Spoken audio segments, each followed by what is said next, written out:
Halo para penikmat olahraga Indonesia. Ini adalah episode pertama kali kita kumpul di channel Ngobrol Olahraga. Di sini nih saya mau membuat sebuah pusat untuk kita ngobrol soal olahraga. Apapun olahraganya yang teman-teman suka, kita bisa bahas di sini. Kita bisa diskusi, saling bertukar pikiran, kita ikuti update-update terbaru baik olahraga dalam negeri maupun luar negeri. Kita ikuti, kita sama-sama kembangkan olahraga Indonesia agar di Indonesia olahraga bisa semakin maju. Jadi target di 2045 Indonesia emas, bukan ekonominya aja, tapi kalau bisa olahraganya juga emas, makin luar biasa. Dan untuk episode pertama ini saya mau mengajak kita sedikit berbincang, sedikit membahas mengenai ada pemain bulu tangkis yang lagi lumayan viral, banyak yang membahas.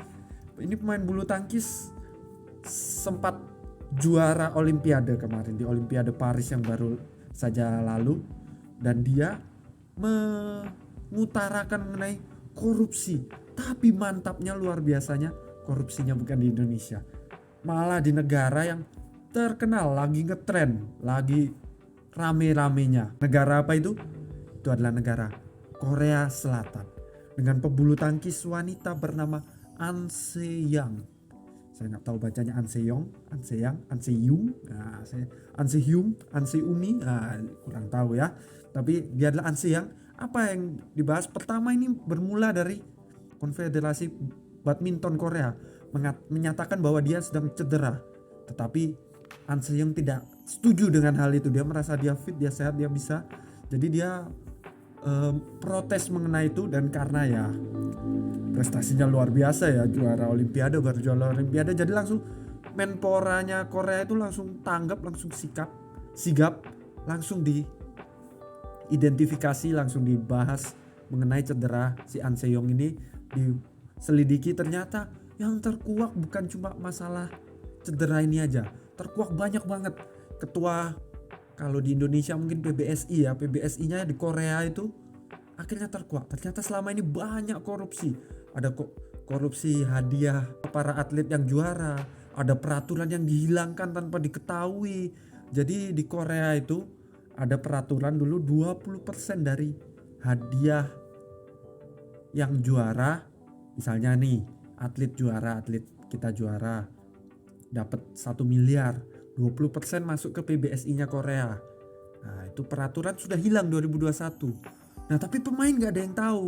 Dan uniknya peraturan itu hilang, malah mungkin pikiran kita, oh berarti gak perlu lagi bayar 20%. Bukan, malah karena peraturan itu hilang, ini yang menjadi problem.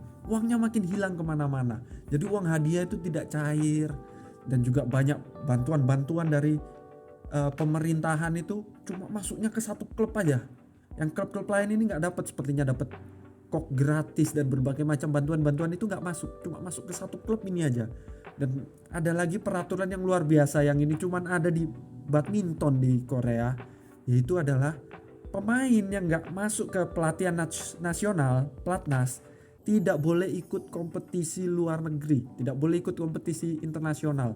Itu kan luar biasa. Kalau di Indonesia, salah satu pebulu tangkis kita yang masih top, kemarin masih sempat juara juga, itu gak ikut pelatnas, tapi adalah pasangan ganda putra Muhammad Ahsan dan Hendra Setiawan. Nah, itu mereka gak ikut pelatnas, tapi kalau memang dengan biaya sendiri, kemampuan sendiri, rankingnya pun cukup, bisa mengikuti kompetisi internasional, ya gak apa-apa, it's fine.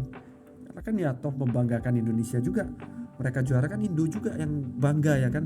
Tapi kalau di Korea gak boleh, pelatnas dulu baru boleh. Kenapa tujuannya kok seperti itu? Ya pasti ujung-ujungnya saranggeyo, bukan ya duit, fulus, money.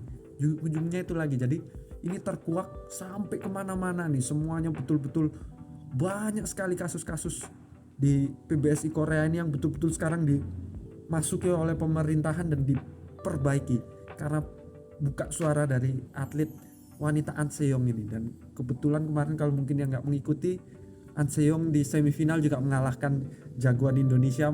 Dia mengalahkan juga Gregory Mariska Tunjung, andalan kita, yang juga punya pacar bernama Mika Angelo, di mana Mika Angelo adalah jebolan dari X Factor, punya juga band namanya The Overtones bersama dan kok jadi bahas yang lain-lain.